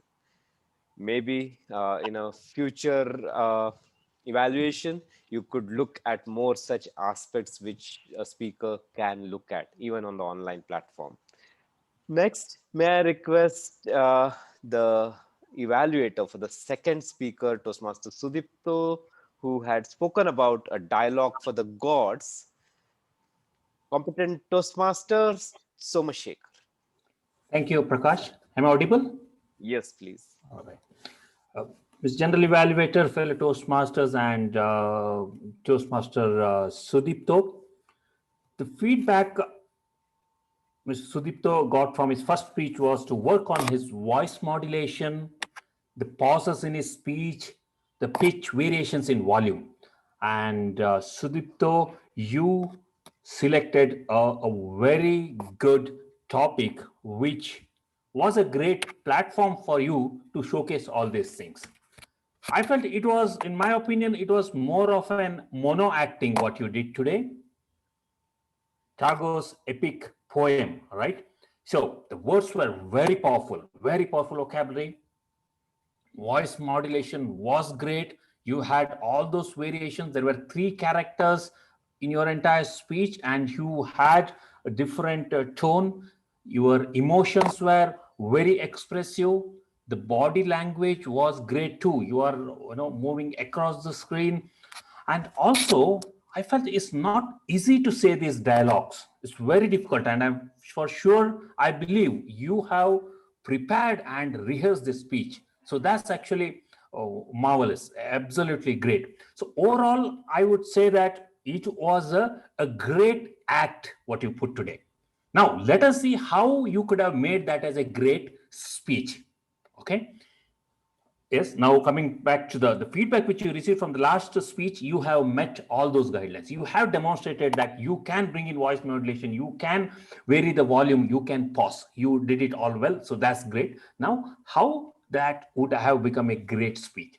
So in a Toastmasters, we believe that a great speech should have a good opening and a conclusion in between a body, and also a message should be delivered.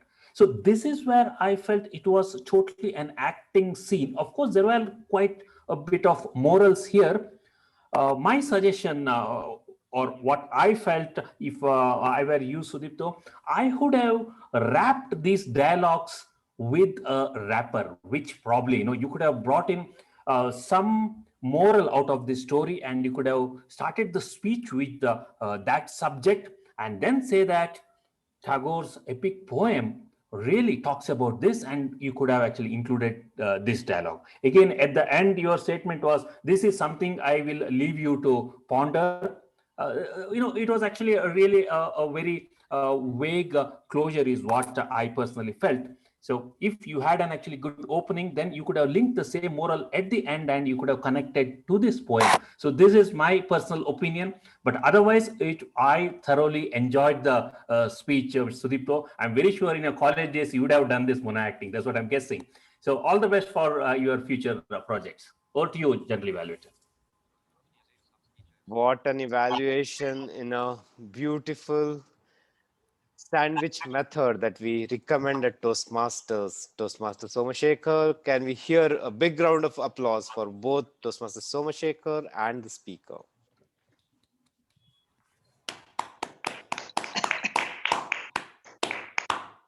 Our third speaker was Toastmaster Thomas, who gave us an idea about how to take control and change that topic.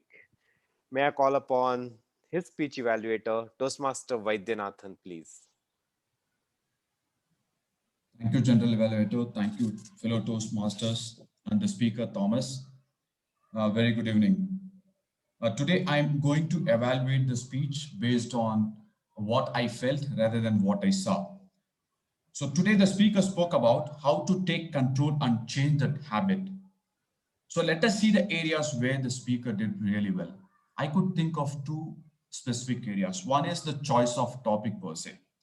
So we all love to be consistent, and consistency and habit formation goes hand in hand. So the topic was something that we all can easily relate with.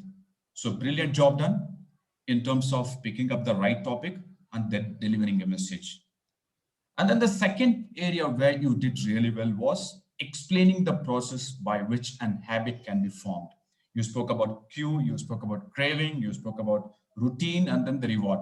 So 4 steps by which somebody can create or inculcate an habit, and you explained it in detail like a way a professor teaches. Good job. Having said that, there are areas where you could have improved upon. Number 1, Your topic says how to take control and change that habit. But you spoke about how to inculcate an habit. Changing the habit and inculcating an habit are two different things. So I could see, or I could feel that there is a disconnect between your topic and the one that you spoke. Maybe you could have changed the topic from how to take control and change the topic, change that habit, to how to take control and inculcate that habit, right? That's one. And second, you could have lent a lot of credence if you'd have used a personal story.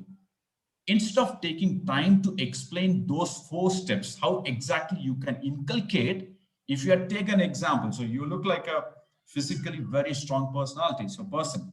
So you could have said, yes, when I took up bodybuilding, I was not consistent, but there was a cue which I picked up.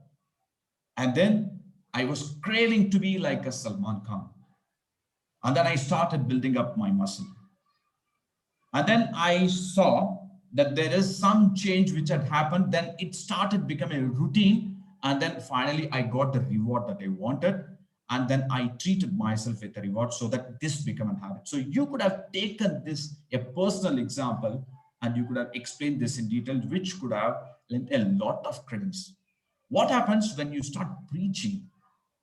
There are chances that we might miss out many things. If you have used a story, personal story or personal example or some example which can give a lot of credence to this, this could have been even better. Having said that, this is one speech which we all love to hear because of the simple fact that forming a habit, especially a good habit, is something that we all aspire for, and you touched upon this very beautifully, right? So have these small corrections done. I think this can become even better. So wish you all the very best. Thank you very much. Thank you. That was a very elaborate and clear evaluation, Toastmaster Vaidyanathan. Let's hear it for both the speaker and the evaluator. Please unmute while you do that. Thank you. Our next speaker was Toastmaster Amit, speaking about finding our instruction manual. And to evaluate, may I call upon Toastmaster Sanjay Rao. Thank you, General Evaluator. Good evening, fellow Toastmasters and Toastmaster Amit in particular. The opening of your speech was very confident. You opened it very confidently, which I felt it was very good. And I could clearly see the structure of the speech that you gave. There was a clear opening and which continued into a personal story, and then you gave the conclusion. And the personal story made it more interesting, and I could easily able to connect to what you said, and I was able to visualize what happened. And there was a lot of shuffling. I didn't know that you did it intentionally or not, but you were giving your speech like a boxer, which I felt it was quite good. And there was a takeaway from your speech, which was a main theme, and also you reiterated the theme at the end, which I felt was quite good. But the only points which I would like to give as a suggestion that I felt is you had a personal story which you could have made it more dramatic using the personal story, and you used the body language quite well to show the grappling and everything. But I felt you could have used your hands more. And all in all, it was a great speech, and I'm surely going to use the instruction manual that you gave us today. Thank you. Over to you, General Evaluator. Thank you, Toastmaster Sanjay Rao, for following the instruction manual. Let's hear it for both the speaker and the evaluator.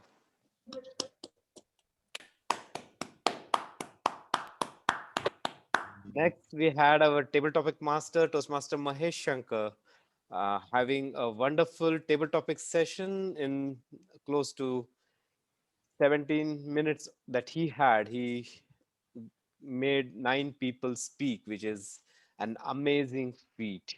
So let's hear it for Toastmaster Mahesh for giving such wonderful thinking topics to all the Toastmasters today. Can we unmute and give him a big round of applause, please?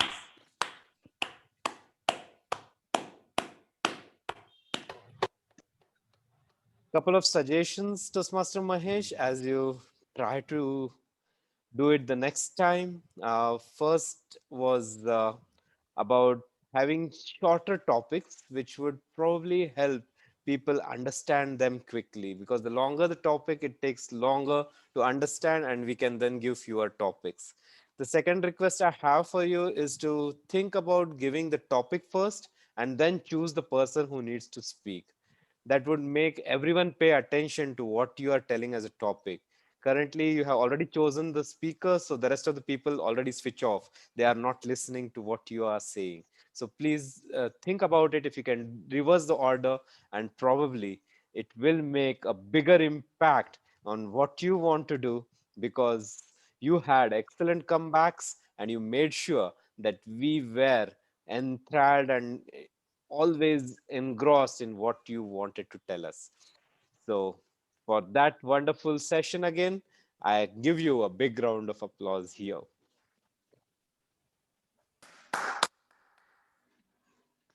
Next, let me call upon the key role takers today, the tag team, starting with the timer, Toastmaster George. Thank you, Prakash sir. So as a timer, my duty is to start and end without overshooting our program. So, but in between, there was a catastrophe as I was not able to share the screen, but soonly I could able to fix it. So we are on time. So coming to the prepared speech already mentioned, coming to the table topics, there are two speakers who went beyond. It is Rajdeep sir, 1 minute 58 seconds, and Guru sir, 1 minute 50 seconds. And all other role takers are well within the time. So thank you. Over to you, sir. Thank you, Toastmaster George, for keeping it so succinct, so clear, and so short. Suggestions regarding the timer role, maybe we have to plan backup by making sure that we have the timer cards like we have in the physical meeting, and then make sure that the speaker pins the timer before he or she starts speaking. That way, even if you are not able to project the timer onto everyone's screens, you can still show the timer to the speaker. So Yes. think about it, and maybe we can do it better the next time. Sure. Next, I call upon the R counter, Toastmaster Srijit, please. Good evening once again. Am I audible? Yes, you are. Please go ahead. Yes. Yeah. Thank you. So today's all speeches were very beautiful and flawless. So very minimum report I have to share. Actually, I'll just quickly say about the which one I have those which I have noted down. Ayyappa has so and he is using more. So and Rajanna, his speech he had like and so his clutch word, and Amit had and Thomas also had like and and others are very some very minimal as and ums are there how I am using. So that's it from my end. Thank you. Thank you, Toastmaster Srijit, for making the counter report the aha moment of the whole meeting. Let me call upon the next role taker, Toastmaster Manoj, to give the grammarian's report. Thank you, General Evaluator. It was a pleasure listening to all the speakers today, but due to paucity of the time, I'll just focus on the highlights. Some of the good usages of the language were grab the bull by its horn. Behind every mask, there is a face, and behind that face, a story. Unravel the mysteries of the world. The cry of the sun. Tired of the perpetual neglect. The lust of fame.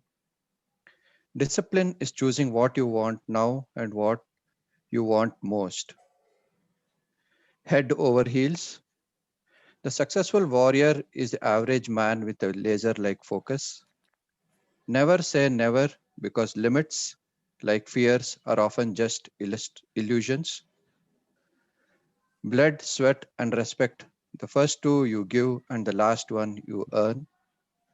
past is a cancelled check and tomorrow is a promissory note. When people throw stones at you, you turn them into milestones.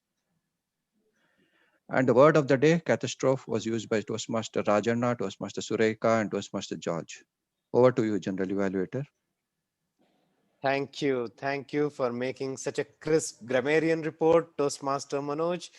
It's indeed a catastrophe that not many people use the word of the day. So let's hear it for all the role takers so far, the timer, the accountant, and the grammarian. Can we have a big round of applause? Please unmute and give a round of applause for them. Now it's time for the quiz. Our quiz master and the listener for the day, Toastmaster Aaron. Thank you, General Evaluator. Quick audio check, please.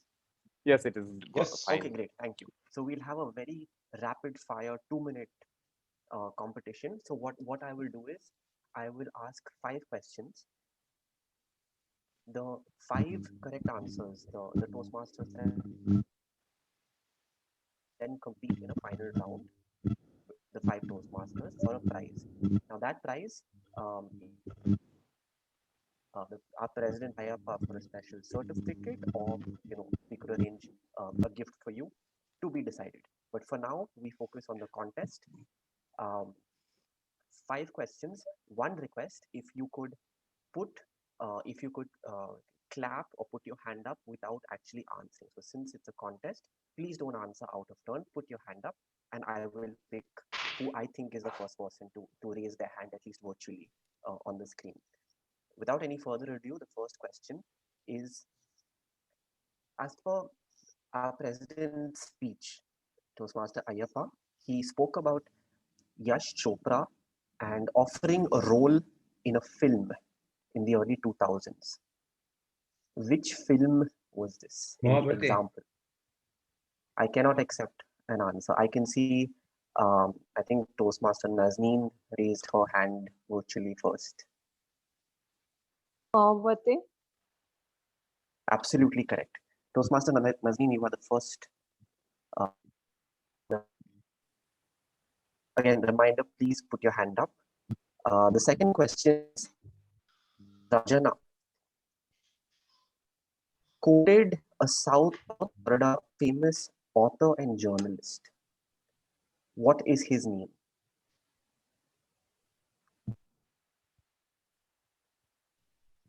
Toastmaster Rajana, a famous South Florida journalist.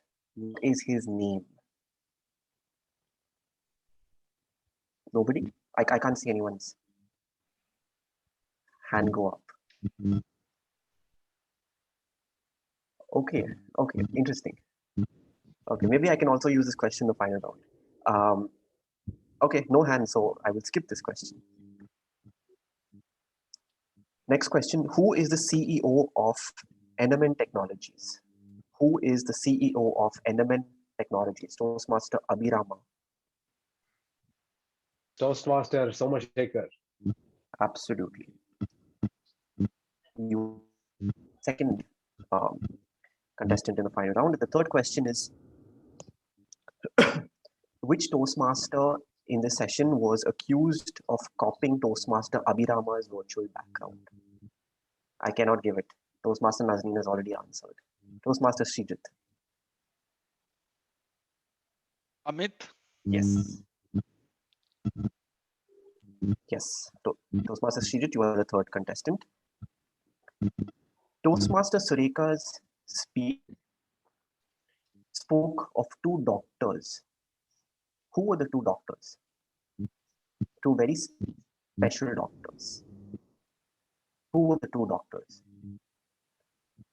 Toastmaster Sureka's speech. Yes. Toastmaster Prakash, I don't know if you've raised your hand or you're clapping.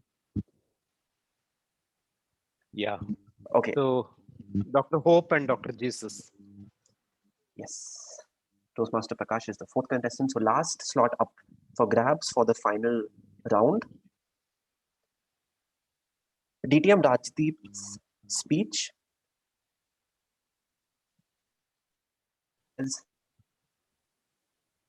you may lose your spark in your eyes, but never lose the spark in your, please raise your hands, never lose the spark in your, Toastmaster George. In the heart. Absolutely. Ladies and gentlemen, we have 5 finalists for the questions. I request only the finalists now to raise their hands if they know the question. Toastmasters Nazneen, Abhirama, Srijit, DTM Prakash, and Toastmaster George. The final question for the winner of Listener of the Day, the final question. One of the Toastmasters today quoted Warren Buffett on the chains of habit. What was the quote? What was the quote on the chains of habit by Warren Buffett? It started with the chains of habit. Okay, Toastmaster Abhirama, I can see your hand up. I don't think it's fair because I said it. Is it okay? I don't think it's fair for me to answer. Well, I think no one else has it. Then for now, we will skip this. What are the 4 stages of habit? As Toastmaster Thomas's speech, what are the 4 stages of forming a habit? I think Toastmaster Nazneen, I think, raised her hand. Yeah.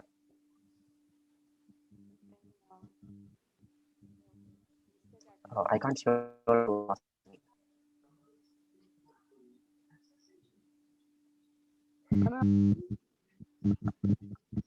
Am I audible? Yes, you are audible now. Yeah. One was cues. The second one was rewards. Rewards or inculcating, that was supposed to be used. And third was rewarding. And fourth was I'm trying to recollect. Fourth was I'll give you 3 more seconds, Toastmaster Nazneen, because Prakash is waiting. okay. Okay, I also cannot hear you. I'll have to give this to Toastmaster Prakash. You, craving, routine, and reward. Ladies and gentlemen, the listener of the day, DTM Prakash Tamankar. Please, everyone give him a big round of applause. And thank you. And back to you. Thank you, Toastmaster Aaron, for not only conducting the session so well, but adjudging me to be the listener of the session, because otherwise I wouldn't have been a good GE. Thank you so much. With this, I come to the most important person who conducted this whole meeting for all of us, right from the word go till now. And what I liked in particular was the way he started the meeting with that namaskara and making sure that we evoked a response back. Wonderful way to do it, making sure that all the tick marks that need to be done from the Toastmaster of the day were done to the T. Right from the start, I mean, the preparation by contacting all the role takers and understanding what their fears are and making sure that those are incorporated in what is being presented today, to making sure that we had this session from the beginning to the end with the right amount of involvement from him in making sure he listens and speaks back what the speaker has spoken, comments back on it. Very well done. I liked it very much. What I would like you to look at in future is to stop looking down while you are speaking. I know many of the times the audience is in the on the screen, which is a little below the camera, and we tend to look down, but that gives an impression that we are reading, though we aren't. The ideal way would be to look into that camera and speak, because that will give the feeling to the audience that you are speaking to them. The second request that I have for you is to ask for applause as many times as you can, because that's the way the energy will keep remaining throughout the meeting. I know on an online platform with the restrictions to keep everyone on mute again, it becomes a bit of a challenge, but please ensure that you request them to unmute, give that applause, and then they can mute back again. but that will bring the energy back again and again, which you already had, but you could have circulated it more. With those minor changes, it would have been a superlative performance which you could attempt the next time, Toastmaster Abhirama. A lovely meeting, which I'll remember for a long time to come. I would like to thank the committee for giving me this opportunity to be your general evaluator today. Couple of suggestions for the organizing team. One, please avoid any crosstalk while we are in the meeting. We need to maintain the decorum right from the word go to the end. And second request is to make sure that if someone is doing the role for the first time, they get an opportunity to explore this Zoom system and understand how to use it, because they may face difficulty in using the screen or showing what they want to show. Those minor changes, and I'm sure we will rock every time we have these meetings. Back to you, our Toastmaster of the day, Toastmaster Abhirama. Thank you so much, BTM Prakash, for those crisp and precise evaluations. I really loved the way you gave all those feedbacks, with even negative feedbacks, with so much grace and with a smile on your face always. Ladies and gentlemen, let us give BTM Prakash a big round of applause.